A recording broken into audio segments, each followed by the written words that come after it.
Irmãos queridos, bom dia a todos, graça e paz da parte do Senhor.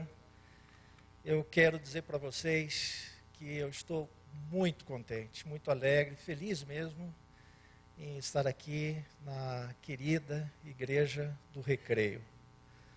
Eu acompanhei o início da Igreja do Recreio, quando ainda as reuniões eram lá na casa da Lígia e do presbítero Gustavo.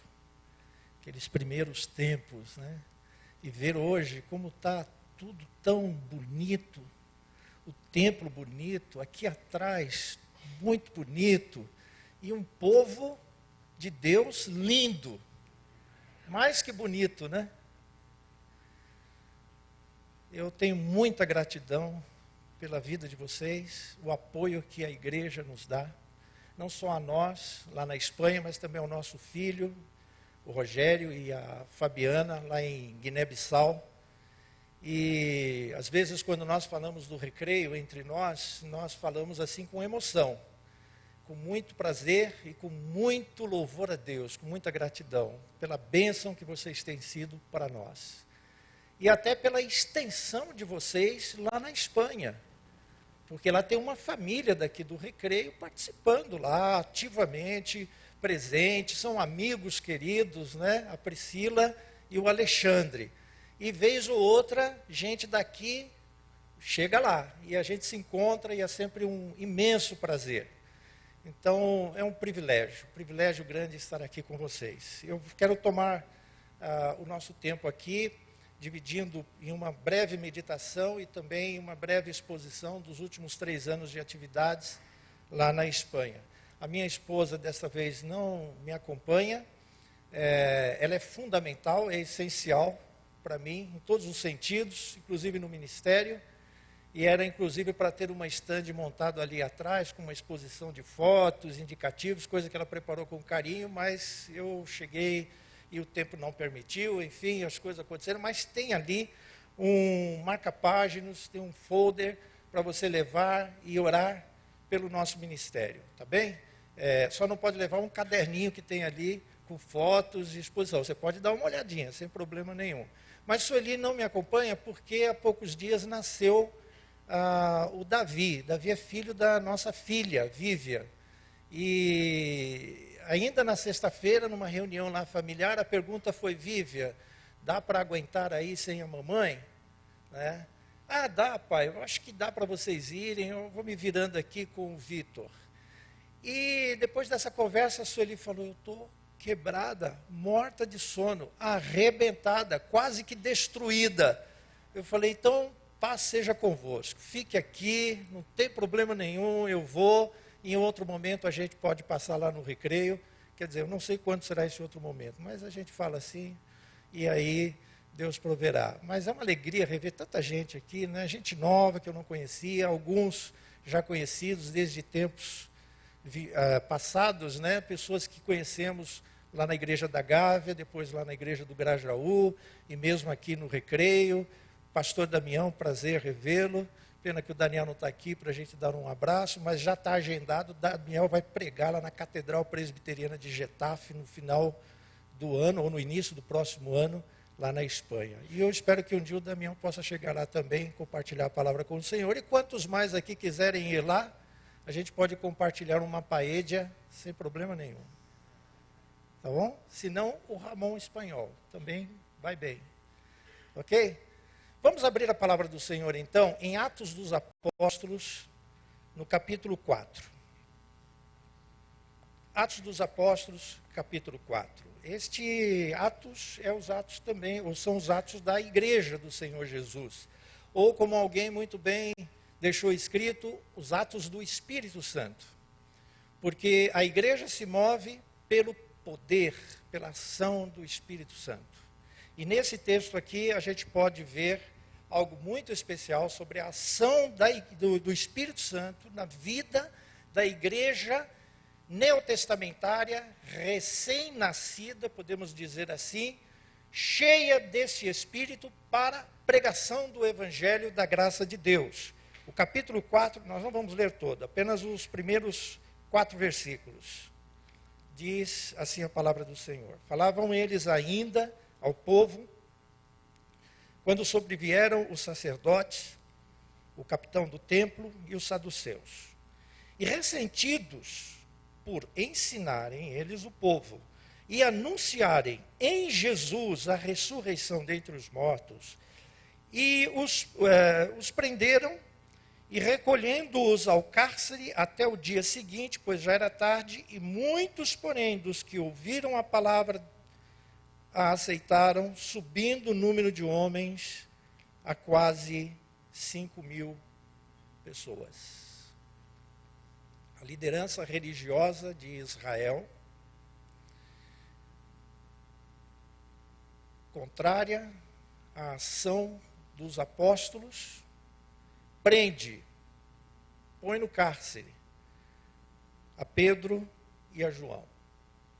O motivo? A ação de Deus na vida de um homem. Um homem que por mais de 40 anos estava cometido de um impedimento tremendo, ele era coxo desde nascença.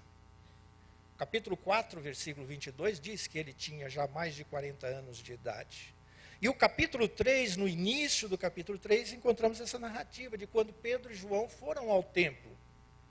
E eles, então, indo ao templo, encontraram aquele homem que esmolava, que pedia uma ajuda, que buscava algo para a sua sobrevivência. Ele era levado para aquele lugar, ali ele era deixado. Era conhecido da gente lá de Jerusalém. O pessoal sabia quem era aquele homem. Já estava acostumado a ele. E eu fico pensando que, sem dúvida alguma, Pedro e João também sabiam quem era aquele homem e o seu triste estado. Mas diz o texto que quando eles estavam entrando, o homem implorou, versículo 3 do capítulo 3, para que pudessem eles dar uma esmola. Pedro, então, fitando juntamente com João, disse: olha para nós, olha para nós. Nós somos homens, nós somos pessoas como qualquer outra, mas olhe bem para nós. E aí aquele homem olhou atentamente, diz o versículo 5, esperando ainda receber alguma coisa. E Pedro lhe disse: eu não possuo nem prata e nem ouro. Ou seja, eu não tenho carteira no bolso, eu não tenho conta no banco, eu não tenho cartão de crédito, me passa aí a maquininha que eu vou fazer aqui uma oferta para você. Não tinha essa condição, a situação era essa. Pedro e João se identificam com aquele homem. Eles também eram pessoas já desprovidas de posses. Pedro e João eram pessoas muito simples. Pedro e João, apesar de toda a simplicidade, inclusive iletrados que eram, segundo a identificação das autoridades religiosas, eles não eram idiotas. Eles foram empresários do ramo da pesca. Mas eles estavam ali como servos de Deus, e chamados por Jesus, seguiram a Jesus. E agora, então, eles que podiam oferecer? Jesus. E foi o que ocorreu. Não temos ouro, não temos prata, mas o que temos, isso nós te damos. Em nome de Jesus Cristo Nazareno, anda. Estendem as mãos, dão um apoio para aquele homem, ele se põe de pé, firma então as suas pernas, e este homem se põe a andar e entra junto com os apóstolos para adorar ao Senhor, louvar ao Senhor Deus. Mas isso, este milagre, essa nova condição na vida daquele homem, causa uma estranheza nas autoridades religiosas. O povo não, o povo ficou abismado, admirado. O povo viu a ação de Deus, mas as autoridades religiosas não podiam ver a ação de Deus. E por isso, então, diz aqui o capítulo 4, e aí me chama a atenção isso, que enquanto estavam falando os servos do Senhor, enquanto o povo estava ali admirado, vem os sacerdotes, o capitão do templo, os saduceus, ressentidos, e aí vem uma expressão que me chama muita atenção: por ensinarem eles o povo e anunciarem em Jesus a ressurreição. Isso aponta para o ministério dos apóstolos do Senhor. Eles tinham a incumbência, a responsabilidade de levar adiante o que o Senhor Jesus, o Rei e Senhor e servo do Altíssimo havia feito. Eles foram incumbidos de pregar o Evangelho a todas as nações, começando ali por Jerusalém, ou indo a todos os lugares, também em Jerusalém, Samaria, Judéia, Samaria e até aos confins da terra. Eles estavam em obediência ao Senhor, anunciando Jesus, como acabamos de cantar, anunciando o reino de Jesus, o domínio do Senhor no coração do homem, anunciando a graça de Deus, a salvação, e que me chamou muito a atenção num destes cânticos, ele como que atravessou montanhas, não teve barreiras alguma para chegar ao coração daquele coxo, daquele miserável. Não teve barreiras que impedissem o Senhor de toda a graça chegar ao meu coração e ao seu coração e transformar a nossa vida e fazer de nós uma nova criatura e encher de paz e de motivação para viver para a glória de Deus. Que bênção, irmãos.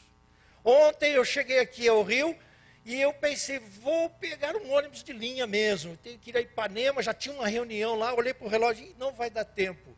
Voltei para a rodoviária, peguei um táxi, eu entro no táxi, e aí o homem faz uma expressão de louvor a Deus. Eu falei, amém, Deus abençoe sua vida. E o camarada então começou a falar que ele era um crente no Senhor Jesus e que ele aproveitava a oportunidade de ser um taxista e compartilhar a palavra de Deus, anunciar o reino do Senhor. Tivemos uma conversa tão agradável. Hoje pela manhã, de lá para cá, eu peguei um Uber. Foi chamado, entro no Uber. Eu entro, o camarada já fala, Deus te abençoe. Tudo bem? Falei, amém, meu irmão, vamos em firme. E aí, aquele bate-papo, cara, um evangelista de mão cheia. E agora eu estou aqui na igreja, diante do povo de Deus, que é chamado a pregar o evangelho a todos, indistintamente. A gente não tem que se preocupar com quem vai ou não se converter, mas o evangelho precisa ser pregado a todos, porque a palavra precisa chegar ao coração de todos. Os que são do Senhor serão chamados à salvação. E pronto. Mas eu tenho que obedecer. Eles estavam obedecendo e eles tinham que fazer duas coisas apenas: ensinar e anunciar. Esse é o papel da igreja de Jesus Cristo. Ensinar a palavra de Deus, anunciar, proclamar a palavra de Deus a todos. Onde ficam os confins da terra? A gente pensa em algo geográfico.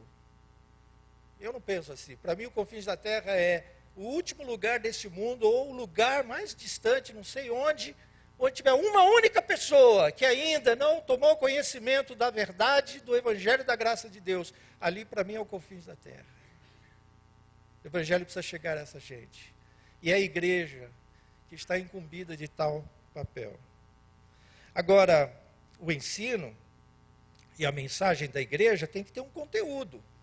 Esse conteúdo, que acabamos já de mencionar, é esse evangelho da graça do Senhor, mas a centralidade, ou o centro, é a pessoa do Senhor Jesus. Eu não posso, a igreja não pode sair anunciando o pastor, ou o presbítero, ou o diácono, ou quem quer que seja. Não é ele que tem que aparecer, quem tem que aparecer é Jesus. Tem que ser anunciado é Jesus. Ele é o centro da igreja. Ele é o centro da mensagem da igreja. Tanto é que neste capítulo 3 ainda, nós lemos o discurso de Pedro no templo, diz aqui em negrito, isso aqui não é inspiração do Espírito, mas ajuda a ter uma compreensão, porque diz no versículo 11 que apegando o coxo a Pedro e a João, e todo o povo correu atônito para junto deles, no pórtico chamado Salomão, e à vista disto, Pedro se dirige ao povo, e aí ele vai dizer, israelitas, por que vos maravilhais disto, ou por que fitais os olhos em nós, como se fosse o poder estando em nós, ou a piedade nossa que fez este homem andar? Não! Nós fomos apenas instrumentos, e nós somos apenas servos na proclamação do Evangelho de Deus. A glória do Senhor, e quem pregamos é Jesus. Tanto que ele diz assim, observe, versículo 13, o Deus de Abraão, de Isaque e de Jacó, o Deus de nossos pais, glorificou a seu servo Jesus. O Deus dos vivos. Porque essa expressão Deus de Abraão, Isaque e Jacó não é apenas uma mera informação a respeito dos patriarcas, de uma tradição judaica. É a comunicação e informação de que eles representam o Deus vivo. O Deus que é Deus de Abraão, de Isaque e Jacó. Não é Deus de mortos, é Deus de gente viva que experimentou a vida no autor da vida. E aí ele vai dizer, este Deus, nossos pais, glorificou o seu servo Jesus. Quando fala em servo, eu me lembro de Isaías 52, porque Isaías é o profeta que proclama o Messias, o ungido de Deus, o servo. Jesus é o servo. Ele que veio cumprir a missão do eterno, da eterna Trindade Santa, e morrer, pagar o preço em meu lugar, em seu lugar, para que pudéssemos ter vida e vida eterna. Eles pregaram no versículo 14, dizendo assim, vós, porém, negastes o santo e justo, apontando para Jesus. Ele é o perfeito Filho de Deus. Ele é santo, que se fez homem, que se identificou conosco, que mesmo sendo homens e passando pelas mesmas necessidades nossas, e tendo as mesmas alegrias nossas, inclusive, porque o meu Jesus não é um Jesus de cara fechada, amarrado, triste. O meu Jesus é um Senhor que curtia a praia também. Ele ia lá, estava lá na beira-mar. Ele era aquele Senhor que foi a uma festa, que se alegrava com os homens. Mas tudo era mostrando que ele era um homem, verdadeiramente homem entre nós.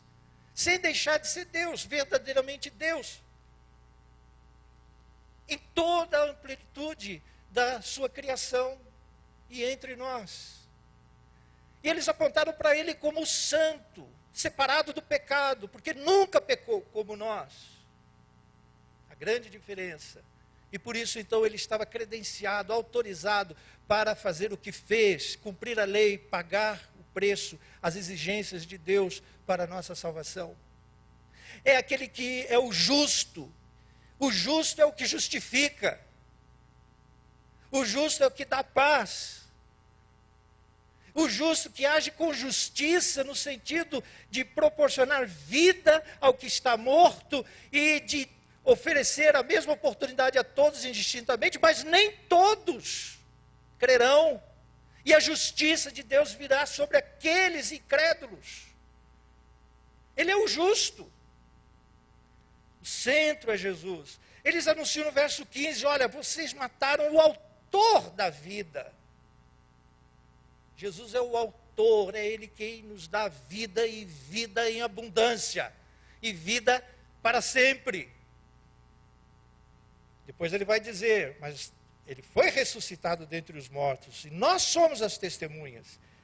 Para depois ele afirmar, pela fé, no nome de Jesus, é que este homem foi curado. No nome de Jesus. Mais adiante ele vai dizer, versículo 18, este é o Cristo que havia de padecer, que foi anunciado pela boca de todos os profetas. Ele é o que cancela os vossos pecados. Verso 20, diz aqui que o Senhor é o que vem proporcionar tempos de refrigério.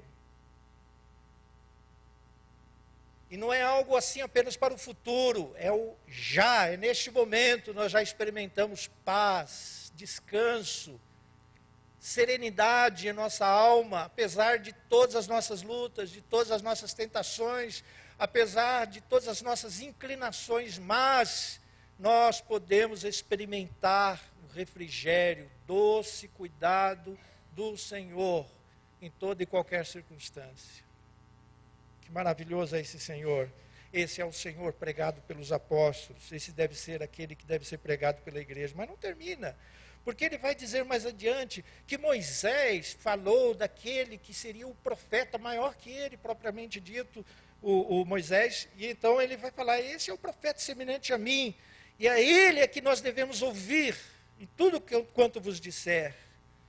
Depois, outra vez, ele fala sobre os profetas, a partir de Samuel, que proclamaram, centralizaram a mensagem naquele que seria o Salvador do mundo. E vai terminar o versículo 26, falando do servo que ressuscita, que está vivo, que tem o poder, que age com graça. E que nesse mundo, as grandes religiões não têm um Deus como esse. É o nosso Deus, é o meu Deus, é o seu Deus. A Ele servimos. Essa era a mensagem pregada pelos apóstolos. Mas é interessante observar que nesse mesmo texto do capítulo 4, nós lemos que havia oposição. A oposição aos servos de Deus na proclamação do Evangelho podem vir de fora e de fato acontece constantemente. Claro, porque nós estamos pisando em terreno do inimigo. Ele fica incomodado. De forma que a nossa luta, por isso disse Paulo, é contra esse ser que é real, que existe, que se chama Satanás, que se opõe ao Senhor, e quando ataca o povo de Deus, sabe muito bem que está atacando ao Senhor. A oposição existe, e sempre existirá enquanto a igreja estiver aqui neste mundo. A oposição é real, pode vir de várias formas, mas é uma realidade. Oposição que às vezes vem na forma do conceito do mundo, da ideologia existente nesse sistema, que se opõe à palavra de Deus. Hoje cresce cada vez mais o secularismo, vai tomando conta da realidade da nossa vida, da nossa existência inclusive. Nós temos que saber se posicionar para não admitir, não permitir o domínio do mundo nas nossas vidas, na igreja do Senhor Jesus. A oposição que pode ser interna também. Às vezes gente que não tem a capacidade de Deus de discernir a vontade do Senhor, se opõe à igreja do Senhor no seu papel de proclamação do Evangelho.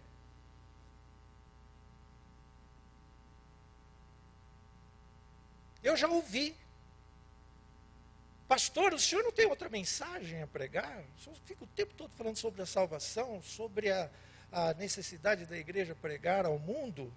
Ué, eu tenho lá outra mensagem? Não entendi. Pessoas assim, às vezes, se opõem. Por que a igreja tem que se envolver na obra missionária? Por que sustentar obreiros? Por que participar em projetos pelo mundo afora? Olha aqui ao nosso redor, nós temos tantas necessidades, mas está perfeito. Temos as necessidades, temos que trabalhar aqui, cumprir o nosso papel aqui, é ordem do Senhor, mas não podemos perder o nosso olhar, nós precisamos levantar os nossos olhos. Diz a palavra do Senhor. Erguei os vossos olhos e vede os campos que estão brancos para a ceifa. Temos que ir ao mundo e anunciar o Evangelho. Essa é a nossa missão. O conteúdo está aqui. Fácil, simples, o Evangelho da graça de Deus. A certeza de que vamos ter problemas, vamos enfrentar lutas, que vamos ter oposição. Não tenha dúvidas quanto a isso. Mas nós vamos em frente. Sempre em frente. Não retroceder, não olhar para trás. E não largar a mão desse arado. É lá para frente que eu tenho que mirar. E cumprir a vontade de Deus. Amém? Que Deus abençoe vocês. Que Deus nos abençoe. Vou fazer aqui uma rápida apresentação. Eu não combinei nada aí com o irmão, mas quando eu falar próximo, ele está combinado a partir de agora. Tá? Começamos com este mapa apenas para localizar A Espanha faz parte do continente europeu. Acho que todo mundo sabe aqui. Tem gente que não sabe, sabe?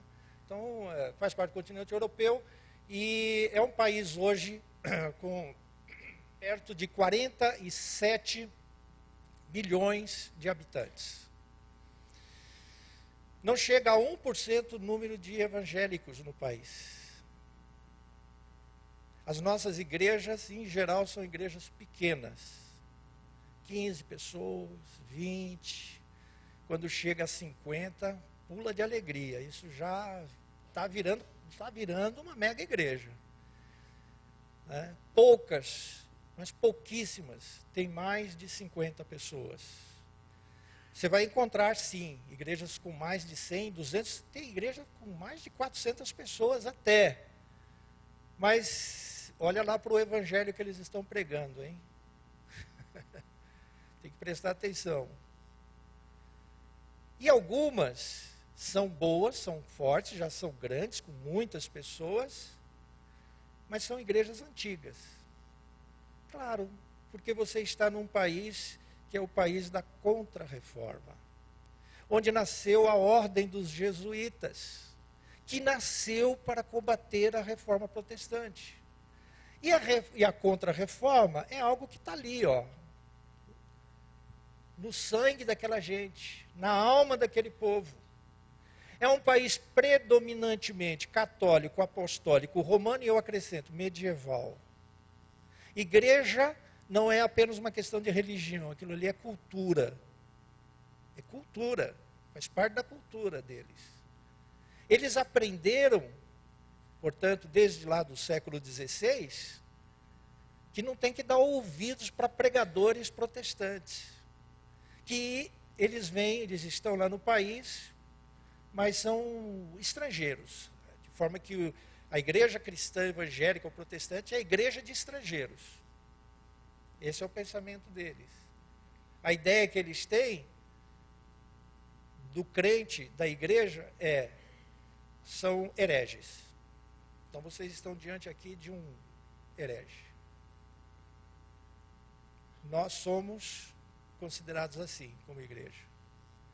E até no meio protestante, ser presbiteriano lá é um pouco complicado.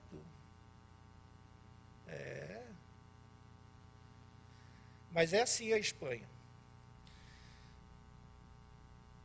0,9%. Eu estou trazendo aqui a mesma informação de 3 anos atrás, não mudou nada. 0,9% de evangélicos, sendo que de 0,9%, 0,5% é verdade, são estrangeiros. 0,4% de espanhóis. Sendo que desses 0,4%, boa parte é igreja de ciganos.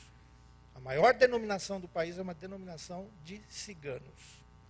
Essa é a realidade nossa lá.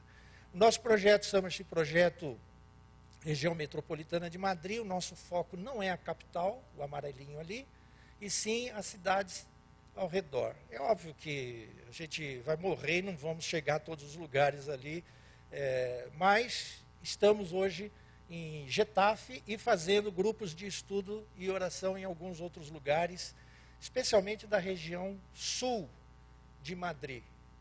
Ok? Adiante.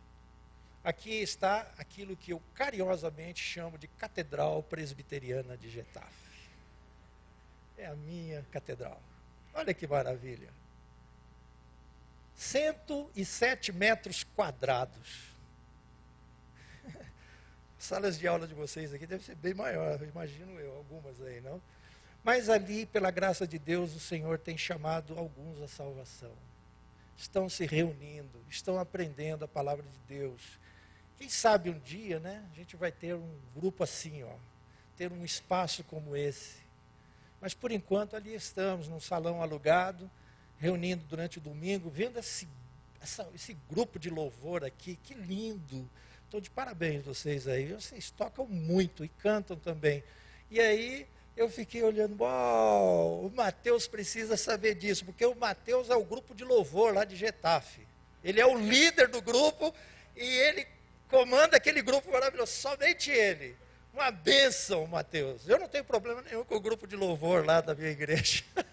Só lamento quando ele falta. Aí o bicho pega. Mas aqui nós temos um grupo de crianças, a foto é recente, eu não estou lá, eu não uso terno lá, não é comum isso, tá? Isso aqui é quando tem uma coisa muito especial. E nesse dia era um dia muito especial, e aí tínhamos um bom grupo de crianças, graças a Deus. Inclusive os filhinhos do Alexandre e da Priscila estão aí, nesse meio. Adiante. Porque nesse dia, pela graça do Senhor, foi a profissão de fé e o batismo desses jovens aí. Agora, só uma coisinha, tá? 13 anos de ministério, se você considerar números como sinal de êxito, então eu sou um fracasso e vocês estão perdendo tempo de orar por mim e mandar dinheiro para o nosso sustento. Porque em 13 anos, um espanhol foi discipulado e se converteu ao Senhor Jesus no nosso trabalho. Um. 4 anos de discipulado. Teve outros, mas esse aí se converteu ao Senhor. Louvado seja Deus pela vida dele. Mas Deus nos deu a alegria desses 3 aí. Aquela moça do meio, deixa eu falar para vocês. Com 4 anos de idade, no norte de Minas, o pai dela faleceu, quando ela tinha 4 aninhos. A mãe conheceu um espanhol e foi embora. Está morando lá na Espanha, e desde os 4 anos, essa menina, no período de férias, vem ao Brasil e passa um tempo com seus avós e seus tios.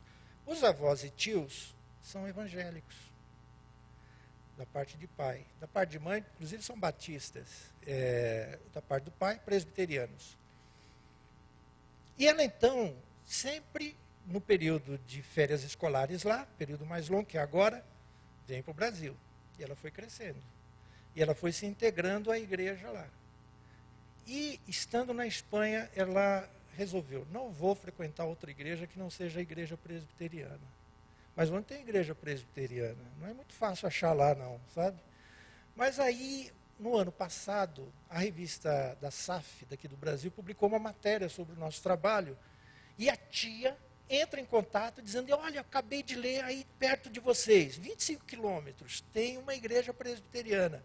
A mãe me liga, no domingo eu chego à igreja, está a mãe lá do lado de fora, na rua, o pai, o padrasto dela, melhor, e a menina, a Maria Antônia, 18 anos de idade. Aqui está a Maria Antônia, pastor. Quando terminar, a gente volta para pegá-la. Eu falei, não, por que vocês não entram? Participam conosco. E eles entraram. Estão lá conosco. Estão lá conosco. Mas a Maria Antônia, ela falou, eu quero, pastor, ser batizada. Eu quero, pastor. E aí, nesse dia, início de junho, foi o batismo da Maria Antônia, a profissão de fé, da Cláudia e do Vitor. Sim, senhor, 11 anos de idade. Eu fazendo grupos, né, estudos nos lares, esse menino tem uma maturidade impressionante. Estou conversando, Vitor, você topa ser batizado? Pastor, é o que eu quero, pastor. Aí a mãe emendou, pastor, esse menino não para de falar nisso, o tempo todo querendo isso, pastor.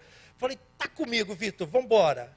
E aí ele fez a profissão de fé e fez o batismo. E agora eu vou começar um trabalho com ele. Vai demorar um pouquinho, mas a minha expectativa é de que ele possa ser um obreiro do Senhor também, se dedicar ao trabalho lá na evangelização. Olha, eu coloquei esse quadro aqui, é um quadro que foi publicado há poucos dias, em português.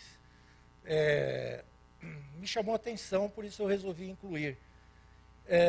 O meio hoje mais eficiente de comunicação do Evangelho, que tem dado resultado, vocês podem observar nessa circunferência, é através de amigos, 29,9%, e 49,7% através de parentes. Eu fiquei impressionado com esses dados. Eu tinha certeza disso, que realmente é pela amizade. É o que mais dá resultado. Mas eu fiquei impressionado com os outros números. De baixo para cima, 1% através de programas de TV, 1,1% através de filmes, 2,1% através de outros meios, que não são esses e outros lá, 2,4% através do sermão, 2,9 através do programa de rádio, 2,9 através de trabalho pastoral, 3% através de distribuição de literatura e bíblias, 4,4 através de cruzadas evangelísticas. Eu acho que esses números sugerem algo muito interessante a mim e a você, não é? Aproveitar as nossas amizades, os nossos contatos e viver o Evangelho, sobretudo, e anunciar o Evangelho para que as pessoas saibam quem é Jesus. Próximo. Então, aquilo tudo lá é resultado de quê? Aí pensamos em estratégias. Estratégia, Sueli tem habilidades com artesanato, já tem, acho que uns 6 anos que começamos, ou mais, não me lembro agora. Ela começou a reunir mulheres para aprender a trabalhar em artesanato. É um momento ali de bate-papo, de confraternização, mas ao mesmo tempo elas estão fazendo isso de forma solidária para atender outros nas suas necessidades. E assim tem sido ao longo dos anos. O próximo, aqui vocês veem algumas com lencinho na cabeça, porque são muçulmanas. Elas participam lá de algumas atividades nossas e especialmente aí dos cartões, né, das tarretas solidárias. Próximo.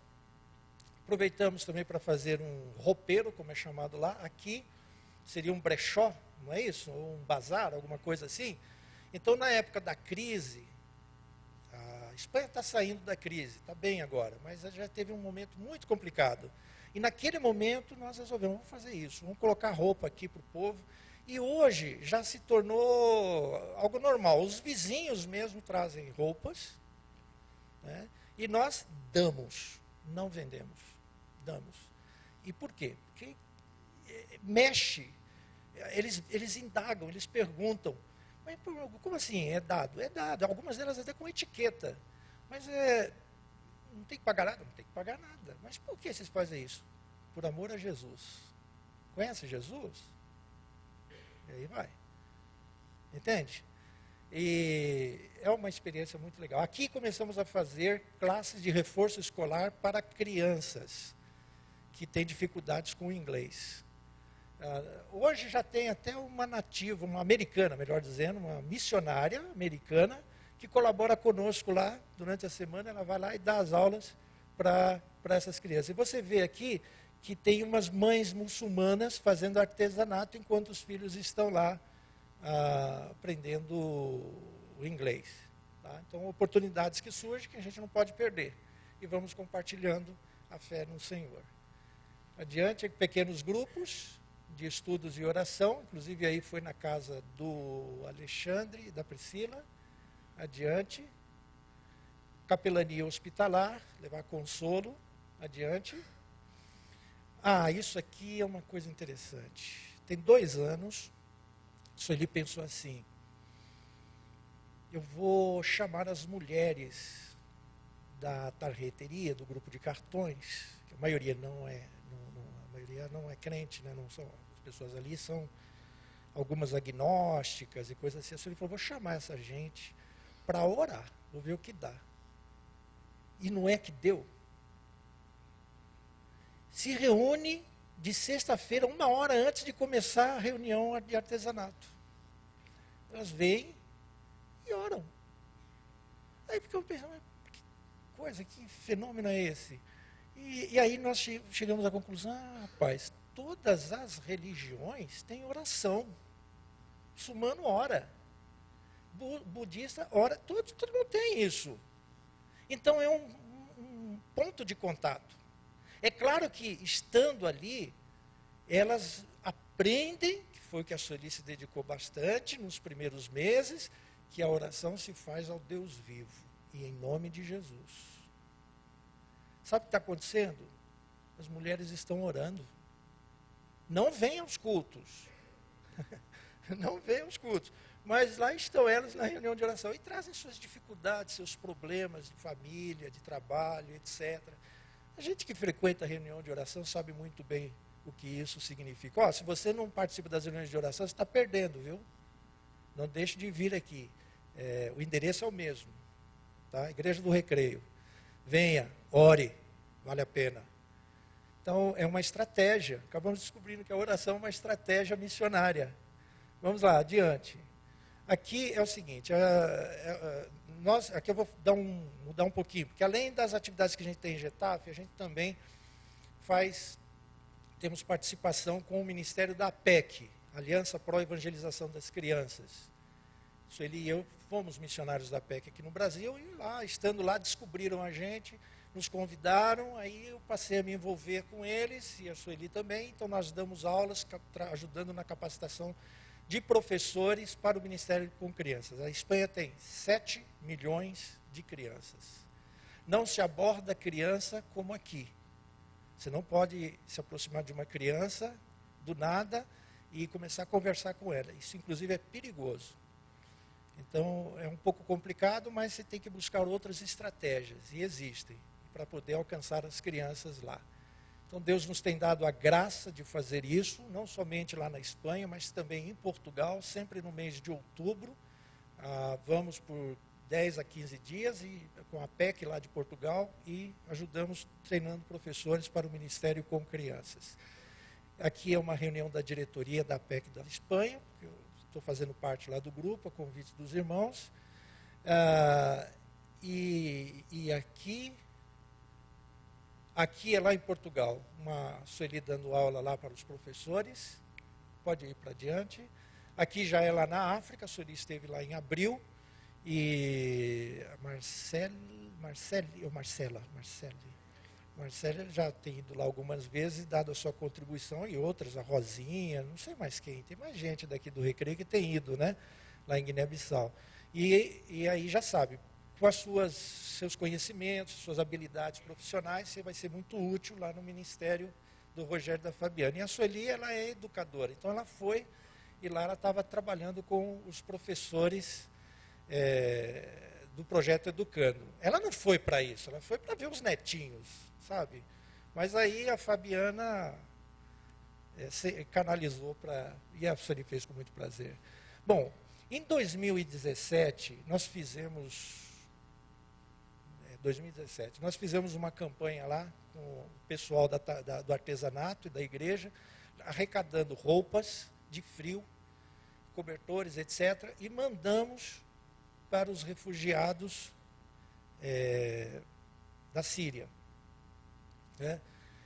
E aí, no ano seguinte, 2018, fizemos a mesma campanha, com uma boa resposta, alugamos uma van, inclusive a Igreja do Recreio participou com uma oferta para esse fim específico, alugamos uma van, né, que fala aqui, um furgão, e enchemos de roupas, agasalhos e bíblias em árabe, etc., e fomos à Sérvia, na fronteira com a Hungria. A Sérvia é a Europa do Leste. A Hungria já fazendo parte da União Europeia, a Comunidade Europeia. Aí nós fomos levar e conhecer, porque o objetivo era esse, sobretudo, conhecer o trabalho desse homem que está ali no centro. O outro ali é um refugiado. Aquele senhor é um pastor servo-húngaro, fala diversos idiomas. E esse homem, ele atua tanto nos campos de refugiados oficiais, como também ele dá assistência em campos clandestinos. Então, ele nos levou para conhecer um campo clandestino. O povo, os homens, ali, naquele dia só tinham homens, no dia anterior 80 deles tinham passado para a Hungria, mas o grupo que vimos, que devia ser ali em torno de umas 20 pessoas, a maioria jovens, vindos de Afeganistão, Iraque, Síria e outros lugares. Eles estavam ali esperando a oportunidade para entrar na Europa e buscar melhores condições. Né? Embora a gente tenha ciência de que pode ter gente infiltrada nesse meio. Né? Mas o pastor, ele ajudava com alimentação, comprando remédios para eles, que eles não podem circular pela cidade. E aí eles ficam no mato durante o dia. À noite eles vão numa fábrica abandonada buscar abrigo. E nessa ocasião fazia um frio, mas muito frio mesmo. Próximo aí nesse dia nós vimos lá essa cena, né, de um dos refugiados preparando sua comidinha no mato. E era uma situação um pouco triste, difícil. Neste ano, no ano passado, 2019, pode ir para o próximo, nós incorporamos uma equipe de dentistas brasileiros. Tinha uma psicóloga no grupo, tinha uma senhora lá da área administrativa, mas nos unimos a eles e fomos para o Líbano. Então, o Líbano faz fronteira com a Síria. E no Líbano tem 1 milhão de refugiados sírios. E através da igreja sírio-libanesa tem sido feito trabalho com esses refugiados. Mas assim, não é muita coisa, não é, mas estão fazendo. Então eles atuam basicamente com crianças. E aí, com o apoio da PMT, com o missionário que atua lá, o casal de missionários, fomos então, a ideia era ir em 4 escolas da igreja sírio-libanesa. Infelizmente só fomos em 2, porque nas outras 2 recebemos uma comunicação horas antes de que não haveria segurança para a equipe. Porque o Líbano vive uma permanente tensão de guerra. Ali é uma briga com Israel. É muito complicada a situação ali. E Israel está aqui na fronteira ao sul. Dá até para ver um azulzinho aqui mais embaixo, ali já é o Mar da Galileia. Bom, mais adiante, e aí eu quero mostrar algumas fotos para vocês. Aí a equipe de dentistas. Próxima foto. Um dos acampamentos, são vários acampamentos, um dos acampamentos, próxima. E aí, num dos dias, nós entramos lá na área, adiante. E aqui, uma parte da equipe, né, com as crianças sírias, adiante. Aí dentro, essa era a melhor barraca que tinha lá. Porque tudo tem que ser de lona, né, não pode ser de alvenaria. Tudo é lona, e é organizado pela ONU. Então, nessa barraca tinha aquecimento, né, mas nem todas têm. E estavam servindo aí um chazinho, né, como árabes, como muçulmanos que são, sempre tem um gostinho pelo chá. E aí, então, nas escolas, o que a gente fazia? Uma triagem, né, os dentistas faziam uma triagem, porque todas as crianças que estavam lá, praticamente com problemas seríssimos. Então tinha que priorizar, não dava para atender a todos. Tá? Próximo. E aí o meu papel e da Sueli era o antes, deles se sentarem lá com os dentistas. Era feita a triagem, as crianças eram separadas, ficavam num grupo, numa sala, e aí nós então chegávamos com uma mensagem para elas. Nós mostrávamos que Jesus é o bom pastor. O bom pastor dá vida pelas suas ovelhas. E o bom pastor, ele acolhe, ele recebe, ele abraça. Que é o que eles precisam, não é? Então a Bíblia prevê isso tudo. Inclusive Jesus foi um refugiado com os seus pais, não é? Os seus primeiros anos de vida. Então ali, a Sueli fazia um artesanato com eles, com lã, papelão e prendedores de roupa. Adiante. Olha aí o menino segurando uma ovelhinha, com os seus dentinhos bem estragadinhos. Né? Adiante. A próxima. Olha, essa menina, ela estava com a necessidade de fazer 11 extrações. Isso aí é sofrimento, a carinha de dor, de sofrimento. Os dentistas extraíram 7 dentes, foi o que foi possível fazer. Próximo. E flagramos isso aqui. Isso aí não foi pose nenhuma. Faz a pose aí, nada disso. Uma das fotos saiu. Esse menino está se sentindo realizado com o que ele fez. Interessante. Próximo. Aqui o trabalho. E a gente acompanhando, mas não só acompanhava, a gente ajudava, auxiliava, eles pediam os instrumentos, ou então, às vezes, tinha que segurar uma criancinha, né, porque ela estava apavorada. Infelizmente, os muçulmanos, eles diziam assim, ó, cuidado com os cristãos.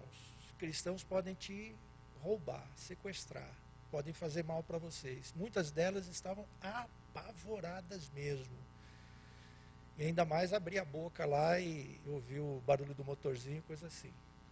Próximo. Quando a criança fazia extração, ou ela tinha lá um momento de dor, de sofrimento dela, a gente não mandava logo para o grupo, né? Senão ia apavorar o restante, ninguém mais ia querer ser atendido. Então eles iam para uma salinha, para um ambiente onde a Sueli aplicava um analgésico e fazia um trabalho manual com eles. Então acalmava, e aí sim a gente ia observando, opa, você, vem, e mandava lá para o restante do grupo. Tá? Então esse foi o trabalho que a gente fez. Adiante. Aí o menino com algodão na boca. Adiante. Daí nós aproveitamos com o dinheiro e compramos gorros. Fazia muito frio também. E os dentistas levaram as escovinhas, né? Pode ir para o próximo. Com todo o grupo. Foi uma bênção, irmãos. Foi uma bênção. E aí, eu lembrei desse cartazinho, né? 100 ovelhinhas, as ovelhas de Jesus. Depois eles eram devolvidos lá para o campo, onde passava o tempo restante com a família, né? Adiante. Irmãos, orem por nós. Orem, peguem lá a tarjeta, o cartãozinho, o marca-páginas. Esteja orando, a gente precisa muito de orações. Contamos com vocês, sempre. Pergunta. Tem gente que pergunta assim, e quando vocês voltam ao Brasil? Não sei. Trabalho na Espanha, não adianta nós fazemos um projeto por escrito e apresentamos para a diretoria da PMT. No meu caso, tem que fazer a cada 3 anos. Mas é apenas para servir como um referencial. O que não podemos é determinar prazos. Isso não funciona lá.